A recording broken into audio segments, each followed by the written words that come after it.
welcome to my channel. Subscribe, listen, and enjoy my stories every day.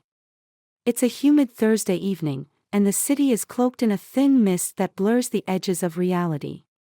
The streetlights flicker sporadically, adding a surreal feel to the already tense atmosphere outside. I sit on the worn-out couch, flipping through channels absent-mindedly, trying to find something that could distract me from the mundanity of my day. My wife, Sarah, who works as a detective for the city police, is in the kitchen cleaning up after dinner. We've been married for almost 5 years, and despite the usual ups and downs, I've always thought we had a solid partnership. Suddenly, Sarah's phone buzzes on the counter, its screen illuminating the darkened kitchen. She dries her hands hastily, picks it up, and I notice the slight furrow of her brow as she reads the message. "What's up?"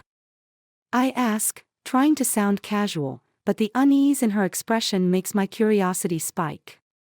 She looks up, her eyes meeting mine for a brief moment. "It's the station. They need me for an interrogation tonight," she says, her voice steady but with an undertone of urgency. "At this hour?" I respond, feigning nonchalance, but internally, a flicker of suspicion ignites. It's not entirely unusual for her to be called in, but something about the timing feels off. "Yeah," she says, slipping her phone into her pocket. "Apparently, it's urgent. They caught someone who might be connected to the string of robberies downtown." I nod, watching as she moves briskly to grab her coat and badge. She kisses me quickly on the cheek, a fleeting touch that leaves me cold. "Don't wait up," she says with a smile that doesn't quite reach her eyes, and with that, she's out the door. I sit there for a moment, staring at the closed door, my mind racing. Maybe I'm overthinking it. Maybe it's nothing. But as minutes tick by, a gnawing feeling of doubt persists. I decide I can't let it go. Slipping on my jacket, I grab my keys and head out, taking the familiar route to the police station. The mist hangs in the air like a shroud as I drive through the city streets, the tires of my car whispering against the wet asphalt. I park a discreet distance from the station and watch from the shadows. To my surprise, Sarah's car is indeed parked outside the precinct, confirming part of her story. Yet, something still nags at me, a whisper of intuition urging me to dig deeper. The station is quiet, the usual bustle subdued in the late hour. I take a deep breath, deciding to wait and watch. Half an hour passes, and just when I'm about to convince myself to head back home, I hear something, a muffled scream echoing through the night, the sound both chilling and bizarre. It's coming from within the station. I'm on my feet before I know it, a mix of dread and adrenaline propelling me forward. I cross the street and enter the station through a side door, my footsteps silent against the linoleum floor. The halls are deserted, the fluorescent lights casting a sterile glow over everything. I follow the sound, which leads me to a door marked Interrogation Room 3. I hesitate for a moment, the absurdity of the situation not lost on me. But the scream, no, more of a desperate, muted moan, comes again, urging me to act. I twist the handle and push the door open. The scene that greets me is nothing short of a nightmare. The room is small and windowless, the air thick with an uncomfortable tension. Seated at the metal table is a man, handcuffed, his mouth gagged with a piece of cloth. His eyes are wide with a mix of fear and confusion. But it's the sight of Sarah, my wife, standing over him, half naked, that sends my world spinning. In her hand, she holds a truncheon, her posture one of authority and something else, something far more unsettling. My heart pounds in my chest, disbelief washing over me in waves. My voice, when I finally find it, is hoarse and raw. "This is how you do interrogations?" I shout, unable to contain the anger and betrayal surging through me. Sarah jumps, startled, the color draining from her face as she realizes I'm standing there. Her lips move, forming words, but they're lost beneath the weight of my own outrage. The man on the table struggles against his bonds, his muffled cries adding to the chaos of the moment. "Jack," Sarah says, finally finding her voice. "This isn't. Save it." I cut her off, my voice echoing in the small room. "What the hell is going on here?" She lowers the truncheon slowly, a mix of shame and defiance in her eyes. "It's not what it looks like," she tries, but the words feel hollow, even to her. I step closer, the realization of her betrayal slicing through me with a vicious clarity. "How could you?" The question is more a plea than anything else, a desperate need to understand why she would do this, to us, to our marriage. Sarah opens her mouth to reply, but no words come out. Instead, silence falls between us, heavy and oppressive, filled with the unspoken truth of what she's done. I look at the man again, his eyes pleading with me for some kind of salvation. The absurdity of the situation strikes me anew, and I let out a bitter laugh. I never thought I'd see the day when I'd walk in on my wife doing this. Her gaze drops to the floor, shame coloring her cheeks. "I'm sorry, Jack. I didn't mean for you to find out like this." "And yet, here we are," I say, my voice barely more than a whisper. I take a step back, the weight of the betrayal settling over me like a suffocating blanket.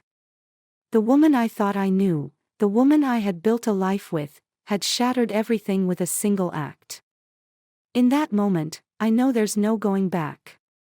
The marriage we had, the life we shared, is over. I turn away from the scene, my heart heavy with a mixture of rage and heartbreak. "You'll regret this," I say, my words a promise as I leave the room, the echoes of her infidelity trailing behind me like a ghost. As I walk away, I make a silent vow to myself, to make her pay for what she's done, to ruin her career just as she's ruined our marriage. The city outside is quiet, the mist still hanging in the air as I make my way back to my car. But inside, a storm rages, a tempest fueled by betrayal and a thirst for revenge. And so, the night stretches on, filled with the promise of retribution and the cold reality of a life forever changed. The world feels different now, more muted, almost as if someone's turned down the saturation on everything I see. As I sit in my car, parked on the side of a quiet street, my mind races with disbelief and anger. My thoughts replay the image of Sarah in that interrogation room, twisting it into something surreal, like a scene from a twisted movie I can't escape from. My wife, the woman I loved and trusted, is not who I thought she was. I take a deep breath, forcing myself to focus. If I'm going to make sense of this, I need to act. The first step is gathering more information. As much as I want to storm back into that room and demand answers, I know it would do no good. Sarah would just weave another web of lies. Instead, I decide to head to Donovan's, a local dive bar where cops and detectives often hang out. If there's gossip about the station or Sarah, it'll be here. I pull up to the bar, the neon lights flickering in the darkness, casting an inviting yet seedy glow. The place is dimly lit, the air thick with the scent of stale beer and cigarette smoke. The jukebox in the corner plays a blues tune that barely cuts through the hum of conversation. As I enter, I spot Mike, a seasoned detective and an old acquaintance, nursing a drink at the bar. Mike is one of those guys who always seems to know what's going on before anyone else does. He glances up as I approach, his eyes narrowing with recognition. "Jack," he says, giving me a nod. "Long time no see. What brings you here tonight?" I take a seat next to him, signaling the bartender for a beer. "Just needed to clear my head," I reply, keeping my tone casual. "You know how it is." Mike chuckles, taking a swig of his drink. "Yeah, this job will do that to you. Anything in particular on your mind?" I hesitate, unsure how much to reveal. "Heard there was some big interrogation going on tonight. Anything about that?" He raises an eyebrow, interest piqued. "You mean the one they brought in for the robbery case?" I nod, leaning in slightly. Yeah, heard it was urgent. Any idea who's handling it? Your wife was called in, wasn't she? He asks, his tone slightly teasing. Sarah's a hell of a detective. She's probably grilling the guy as we speak. I force a smile, but it feels tight and unnatural. Yeah, that's what I heard too. Just wondering if anyone's heard more about it. She mentioned it was a big deal. Mike shrugs, taking another sip. All I know is that they brought in a suspect who might be connected to those jewelry store heists downtown. High-profile case. Lots of pressure from upstairs to crack it quickly. I nod thoughtfully, my mind working over this new information. If this is true, then Sarah's involvement makes sense professionally. But the scene I witnessed tells a different story. Have you heard anything unusual about the interrogation methods being used lately? I ask, careful to keep my voice steady. Mike chuckles again, shaking his head. Nah, man. Just the usual. Though, I did hear a rumor about some rookie trying to spice things up, but you know how these stories get blown out of proportion. I nod, but a part of me clings to the hope that maybe what I saw was just a misunderstanding. Yet, the image of that man handcuffed and gagged remains vivid in my mind. As we talk, I notice Lisa, a young officer, sitting a few stools down. She's new to the precinct but has quickly made a name for herself as someone who knows all the latest gossip. I excuse myself from Mike and approach her, hoping she might have more insights. Hey, Lisa, I say, offering a friendly smile as I sit beside her. Mind if I join you? She looks up, surprised but welcoming. Jack, right? Sarah's husband. Yeah, that's me, I reply, trying to keep the bitterness out of my voice. Heard there's been some excitement at the station tonight. Know anything about it? She leans in conspiratorially, her eyes gleaming with intrigue. Well, there's definitely something strange going on. A few of us were talking about it earlier. Apparently, there's been a lot of hushed meetings and secretive stuff with some of the detectives. What do you mean by secretive? I ask, curiosity piqued. Lisa lowers her voice, glancing around to make sure no one is listening. Rumor has it that some of the senior officers have been involved in some extracurricular activities. Nothing official, but there have been whispers about certain detectives going off the grid during interrogations. Her words hit me like a punch to the gut. Could this be connected to what I witnessed? You think Sarah's involved? I ask, trying to keep my voice steady. She hesitates, then shrugs. I wouldn't want to speculate, but she's been pretty tight-lipped lately. And some people have noticed she's been staying late a lot. The pieces begin to fit together in my mind, forming a picture I don't want to see. Sarah's late nights, the urgency of the call, the scene in the interrogation room, it all points to something deeper, something more sinister than I'd imagined. Thanks, Lisa, I say, my mind racing. I appreciate the heads up. She nods, giving me a sympathetic look. Hope everything's all right. Let me know if you need anything. I finish my drink and head back to Mike, my mind made up. It's time to confront Sarah, to get the truth out of her once and for all. But as I stand to leave, Mike grabs my arm, his expression suddenly serious. Jack, whatever you're digging into, be careful, he warns. There's a lot of politics involved, and some people play dirty to keep their secrets hidden. I nod, acknowledging his concern. Thanks, Mike. I'll watch my back. With that, I leave the bar, my resolve hardened. I drive back toward the precinct, my thoughts a chaotic swirl of betrayal and determination. The station looms ahead, its facade imposing and unyielding in the night. Inside, the building is eerily quiet, the usual buzz of activity replaced by a tense stillness. I make my way to Sarah's office, my footsteps echoing in the empty hallways. Her door is slightly ajar, and I push it open, finding her sitting at her desk, lost in thought. She looks up, surprise flickering across her face as I enter. "Jack, what are you doing here?" I close the door behind me, taking a deep breath to steady myself. "We need to talk, Sarah. About what I saw tonight." Her eyes widen, and for a moment, I see a flash of guilt before she masks it with professionalism. "Jack, it's not what you think." "No," I cut her off, my voice firm. "I saw enough to know that something's wrong. You owe me the truth." She sighs, running a hand through her hair. "It's complicated, Jack. There are things you don't understand." "Then help me understand," I say, my voice softening. "Please." There's a long pause, the silence between us filled with unspoken tension. Finally, she speaks, her words measured and cautious. "I'm part of a task force investigating corruption within the department. Some of the higher-ups are involved in illegal activities, and I've been gathering evidence." Her confession takes me by surprise, and I feel a flicker of hope that maybe things aren't as dire as they seem. "Why didn't you tell me?" "I couldn't risk it," she explains, her eyes pleading for understanding. "If anyone found out, it would jeopardize everything." "I'm sorry, Jack. I didn't mean to hurt you."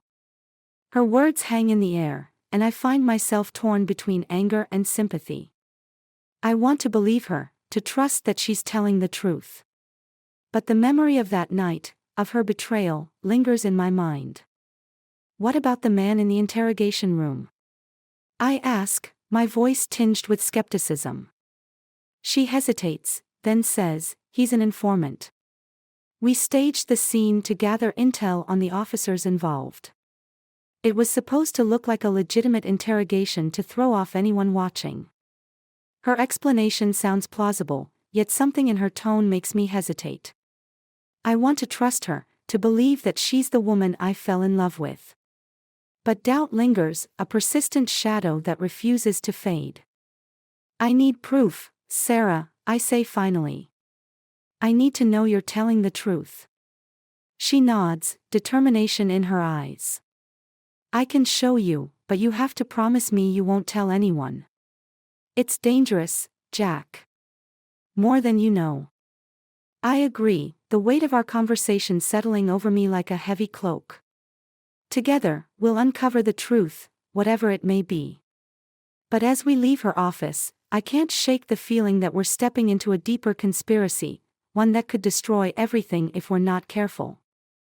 The elevator doors slide open with a quiet hiss, and Sarah leads me through the dimly lit hallway toward the records room.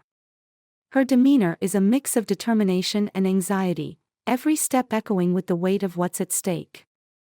The walls are lined with plaques and awards, a testament to the department's supposed integrity, a bitter reminder of the facade I once believed in. Sarah stops abruptly in front of a heavy metal door marked "Authorized Personnel Only." She swipes her access card, the small red light turning green with an audible click. "We'll find what we need in here," she says, pushing the door open and ushering me inside. The room is cold, the air heavy with the scent of dust and paper. Shelves upon shelves of files stretch from floor to ceiling, each one meticulously labeled and organized.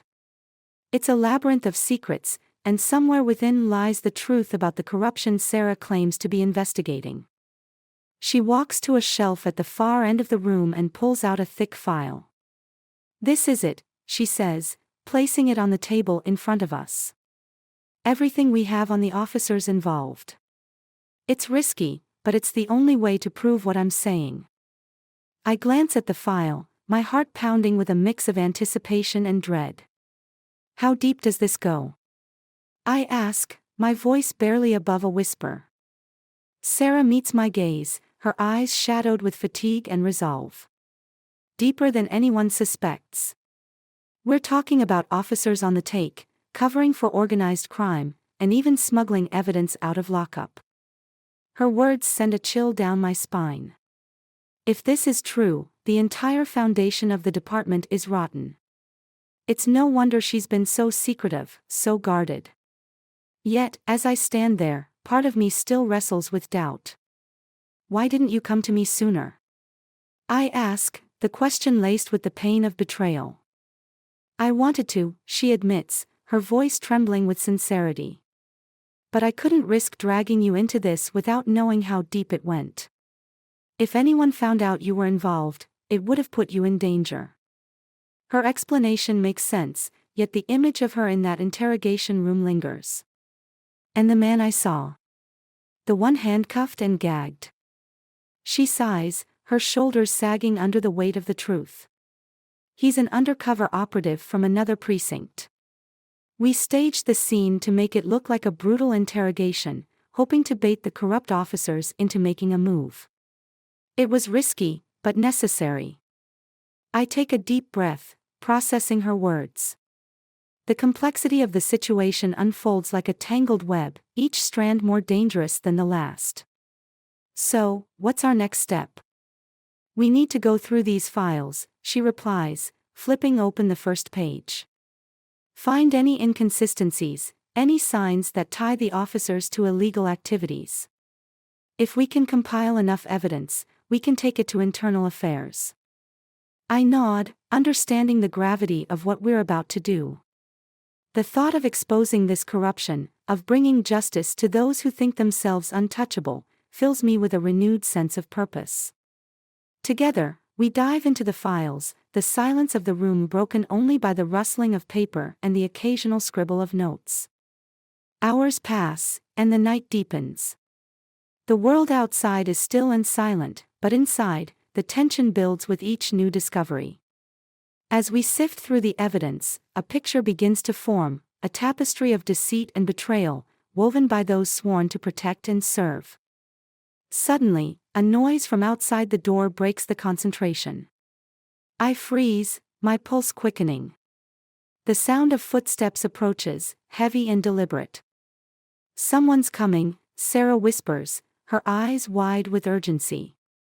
We exchange a glance, the unspoken agreement clear between us. We can't be found here, not like this.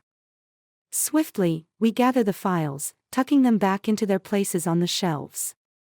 Sarah motions for me to hide behind a nearby cabinet while she positions herself by the door, ready to confront whoever is on the other side. The door swings open, and a figure steps inside, a tall, imposing man with a steely gaze. It's Captain Mitchell, one of the department's senior officers, known for his strict adherence to protocol. He stops short, eyes narrowing as he spots Sarah standing there. "Detective Marshall," he says, his voice a low rumble. "What are you doing here at this hour?" Sarah straightens, her expression carefully composed. "Just going over some files for an ongoing investigation, Captain." His eyes flicker with suspicion as he surveys the room, lingering a moment too long on the open cabinet door where I'm hidden. "At this time of night?" "It's a high-priority case," she replies, meeting his gaze with unwavering resolve. "I need to make sure all the details are in place." Mitchell grunts, clearly unconvinced. "You should be careful, Detective.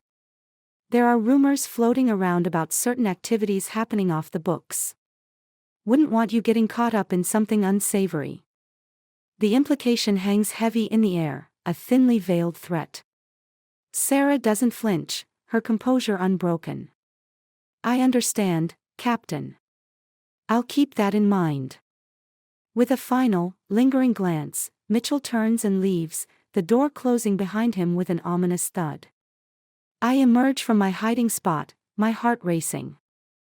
"He suspects something," I say, my voice barely concealing my apprehension. Sarah nods, a grim determination etched on her face. "We have to move quickly. If Mitchell's involved, he won't hesitate to cover his tracks." The urgency of the situation settles over us like a cloak. We gather the files, securing them in a large envelope. As we exit the records room, the building seems even more daunting, shadows stretching across the walls like specters of what's to come. Outside, the night air is crisp and cool, the city alive with the distant hum of traffic and the occasional blare of a siren. We make our way to Sarah's car, the envelope clutched tightly in her hand. "What now?"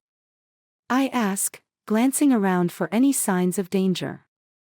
"We need to find a safe place to go through this," Sarah says, her mind already working through the logistics. "Somewhere away from prying eyes." As we drive through the city, the streets a blur of neon and shadows, I feel a growing sense of solidarity with Sarah. Despite everything, we're in this together, and the thought brings a sliver of hope. We arrive at a small, nondescript motel on the outskirts of town. The kind of place that's seen better days but offers anonymity. Sarah checks us in, paying in cash to avoid a paper trail, and we head to the room, a sparse, utilitarian space that smells faintly of cleaning products and old carpet. Inside, we spread the files out on the bed, diving back into the evidence. The clock ticks steadily, each passing minute heightening the stakes. The more we uncover, the more dangerous it becomes, but we can't stop now. As the first light of dawn creeps through the thin curtains, we piece together a compelling narrative, a network of corruption stretching from the precinct to the city's criminal underworld, with Captain Mitchell at its center. "Looks like Mitchell's been running a protection racket," Sarah says, pointing to a series of financial records. "Bribes, cover-ups, all tied to the organized crime syndicate operating out of the East Side." The realization hits me like a sledgehammer. If we expose this, it could shake the department to its core. But with Mitchell aware of our investigation, the danger is greater than ever. "We need to get this to internal affairs," I say, urgency propelling me forward. "Before Mitchell finds out how much we know." Sarah nods, determination lighting her eyes. "We'll take it to them first thing. But we have to be careful. If he catches wind of this, we're both targets." We pack up the files, adrenaline fueling us despite the exhaustion that clings to our bones. As we leave the motel, the sun rises over the city, casting long shadows across the streets. The battle ahead is daunting, but with the truth on our side, we're ready to face whatever comes our way. Together, we'll bring justice to a corrupt system and reclaim the trust that was shattered. And as we drive toward the precinct, the weight of the evidence beside us, I know one thing for certain: this is just the beginning. The fight for justice is never easy, but it's a battle worth waging. And with Sarah by my side, I'm ready to see it through to the end. The precinct looms in front of us, its brick facade bathed in the harsh morning light. The ride over was tense, filled with the unspoken tension of what we were about to do. Exposing a corrupt network within the police department was bound to have explosive consequences, and neither Sarah nor I could shake the feeling of dread hanging over us. As we pull into the parking lot, Sarah turns to me, her expression a mixture of resolve and uncertainty. "Once we hand this over to internal affairs, there's no turning back, Jack." "I know," I reply, meeting her gaze. "But it's the right thing to do." She nods, though a shadow passes over her eyes. For a moment, I wonder if she's having second thoughts, but she quickly shakes it off and reaches for the envelope filled with damning evidence. We exit the car, our steps synchronized in a march toward justice. The precinct is just beginning to stir with the morning shift, officers bustling about, unaware of the storm that's about to break. As we enter the building, I can feel the eyes of those around us, some filled with curiosity, others with suspicion. We make our way to the Internal Affairs office, a nondescript door on the third floor. The small sign on the door reads Detective Aaron Collins, the head of IA, and one of the few people we hope can be trusted in this tangled web of deceit. Sarah knocks, and after a brief pause, a voice calls us in. Detective Collins is a no-nonsense woman in her 40s, with sharp eyes that miss nothing. She looks up from her desk as we enter, her expression neutral but watchful. "Detective Marshall, Mr. Johnson. What can I do for you?" Sarah takes a deep breath, placing the envelope on the desk with a firm hand. "We have evidence of corruption within the department. We need your help to investigate and take action.